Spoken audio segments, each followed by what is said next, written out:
behalf of all Americans, thank you for getting rid of that ridiculous red card. All I did, I asked for a review. And the game tonight's going to be amazing, and we're going to have a full team, and Belgium's going to have a full team. And you know what? If they beat us, then they can be really proud. The other way, if they beat us, we'll say I say it was rigged, just like the election was rigged. Well, it's a disgrace.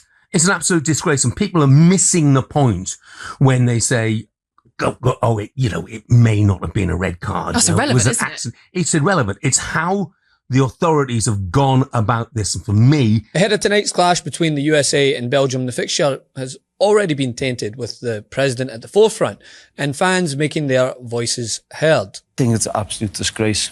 I really do. He should be ashamed of this, because I think for the sportsmanship of this game is in question here. And, if I'm one of the opponents, if I'm USA's opponent, I'd be absolutely fuming, but I just think it's wrong in every way. President has been non-existent throughout this World Cup so far, hence why many actually viewed it as a success. Well, up until this week, after it was reported that Trump picked up the phone to call Gianni Infantino, the FIFA president, to ask for a review of the one-game suspension facing United States striker Balogun after his red card in the co-host 2-0 win against Bosnia.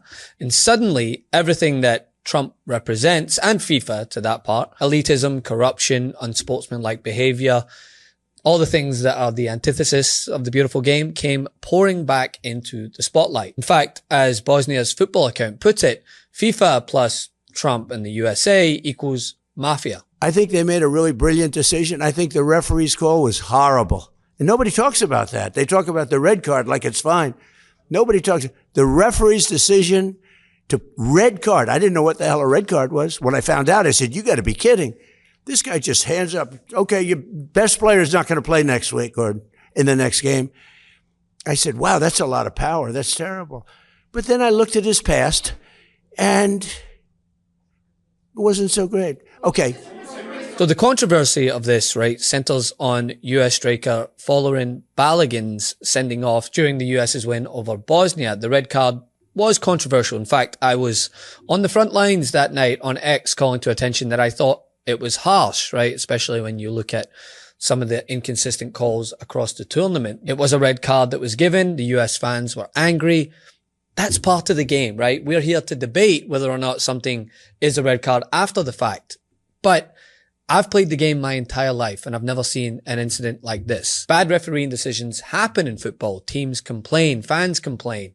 Pundits debate it for days, but that's part of the sport. But when the president gets involved and he asks FIFA president Gianni Infantino to review the red card, openly admitting it in front of reporters, that's not normal. He called the referee, quote, horrible, and then FIFA suspended Balogun's one-match ban, making him available for the US's game against Belgium tonight. Trump's own explanation, it doesn't make this any better. He said, quote, all I did, I asked for a review because I didn't think it was a foul. After admitting that he didn't know what a red card is, this now new soccer expert, Donald Trump, said that it wasn't a foul. It wasn't even an infraction. I mean, what are we doing here? It's a little crazy idea.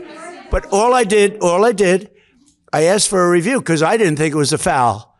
And, again, I'm good at this stuff. I didn't think it was a foul. I thought it was two great athletes that crashed into each other and got entangled. That was not a guy punching somebody in the face or anything that, would be different. And I think it's a terrible, if they wouldn't allow, a top player, maybe the best, maybe among the best players on the team to play, I think it would have had a big stain. And I related just that feel. I didn't tell him what to do. I can't tell him what to do, but and I don't believe he made the decision. I think it was a committee that made the decision, and they made the right decision because number one, it wasn't a foul, and you want to see a game with your best players. You don't want to say, "How would you feel if I took, we take Messi out? Look, he ran into somebody, or we took Ronaldo, you bunked into somebody. We're going to take you out of a game. He's great. Or Harry Kane, we're going to take you out of the game, Harry, because you happen to hit somebody a little bit harder than you can't do that. If you would have taken him out, I think I think it would have really stained this incredible champion. We got to have our best players, and Belgium's got a great team, by the way. We got to have our best players, and they have to have their best. And if we win or we lose, it's fair. Otherwise. But then he went on to say FIFA made a, quote, really brilliant decision. And that's just the president admitting that he called the head of world football about a disciplinary decision affecting the host nation's team before an unprecedented reversal that hasn't been seen since, the 60s? Which, by the way, when it was overturned back then, it was plagued with corruption and bribe issues also. And the thing is, we have to look at the context here, right? Infantino has done nothing but cater to Trump since the tournament was announced in the USA as well as Mexico and Canada. The President of the United States gave out the club trophy when the World Club Championships were here at Giants Stadium, same venue. Yeah. Will the president be giving out the World Cup? We will be together with the president, enjoying the final and handing the trophy to the winner, of course, together. Together you'll be doing it. Of course, we are together all the time. He made up peace prizes. He cowering to his needs regarding the unfair treatment of officials and teams in the tournament. And while Trump insists that he did not tell FIFA what to do, one can't ignore the obvious here. The integrity of football depends on one basic principle, right? The same rules apply to everyone, not the richest country, not the host country, not the president's preferred team. But if a key player's ban can be suspended after intervention from a national leader, then every team has to ask, would we get the same treatment as England are out here joking about after one of their players was suspended against Mexico? Gianni Infantino and his organisation are telling the world, we can do what we want and you can do nothing about it. And we're not even going to try and hide it. It was a subjective call from the referee. He gave a red. Agree or disagree. That's the sport. You have to take that suspension. Every red card has been a suspension. We've seen a player sent off in the Azteca tonight. Konza, playing right back for England. What did FIFA do? Is he now available for the Norway game? Because England will say, hey, you've set a precedent. And they'll say, well, no, that was definitely a red card. Well, that's subjective. Mm-hmm. I mean, we think it was, but it's a subjective call. And England would within the rights to say, had it been General Konza or Harry Kane or Jude Bellingham or a superstar, or whoever it was, we want this player available for the quarterfinal against Norway because you set a precedent with the hosts and the Balogun decision. That's the mess we're in. Would Ghana get that call? Would Morocco? Would Iran? I mean, we all know the answer to that. And if you look at UEFA's response, it was explosive. They called FIFA's decision, quote, unprecedented, incomprehensible, and unjustifiable. They said that when the certainty of rules is no longer guaranteed by the people responsible for protecting them, the integrity of the game is at stake. And that's exactly right. Sport cannot function if the rules feel negotiable depending on who makes the phone call.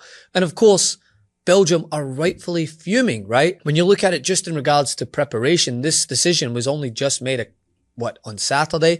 Belgium prepared for a knockout match believing that Balogun would be suspended. Then suddenly he was available. That changes preparation. It changes defensive planning. Belgium said they were astonished. Their federation argued that the decision contradicted World Cup regulations. They pointed to the automatic nature of suspensions being reaffirmed to teams, and they left open the possibility of legal action. And by the way, let me reaffirm this.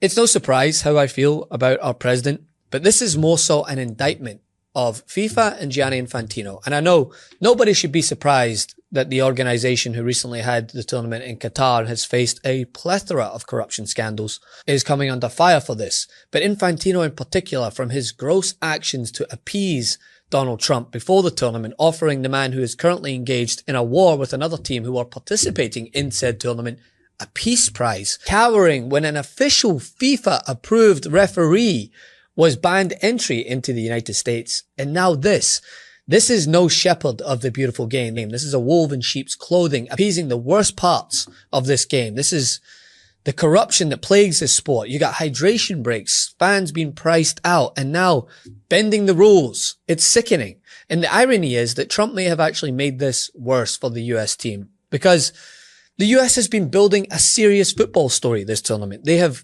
reached a knockout stage. They had a team with momentum. Yeah, Balogun has been excellent, but decisions went against them. The country was starting to look like a real football nation, not just a host with money and stadiums.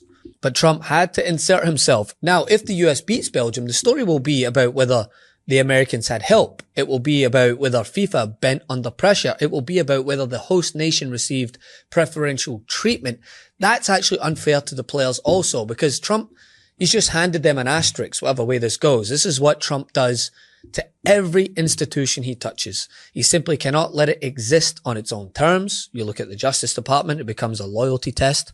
You look at the military, it becomes a backdrop. The presidency becomes a brand engine for him. Now the World Cup becomes another stage for Donald Trump's personal influence to be put on show. And FIFA can deny that Trump had monumental influence over this. But when you look at history and how often this has happened before, how can anyone come to any other conclusion? It's not like Trump has seen a rule in the past that he doesn't like and has stayed quiet. I mean, he is the type of person who can't handle losing an election. Of course, he's going to try to corrupt a decision he doesn't like. And so the response that the US men's national team, FIFA, and Trump are set to receive during tonight's game is just down to a rife overreach of power. Want to stay plugged in? Become a subscriber to our Substack at MeidasPlus.com.